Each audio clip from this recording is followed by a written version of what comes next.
Bismillahirrahmanirrahim. Assalamu alaikum dear students. How are you all? I hope you are all good. I am your maths teacher.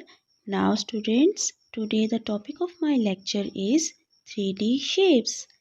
3D shapes are solid shapes. We can touch and hold them. Okay dear students, firstly we will watch the video.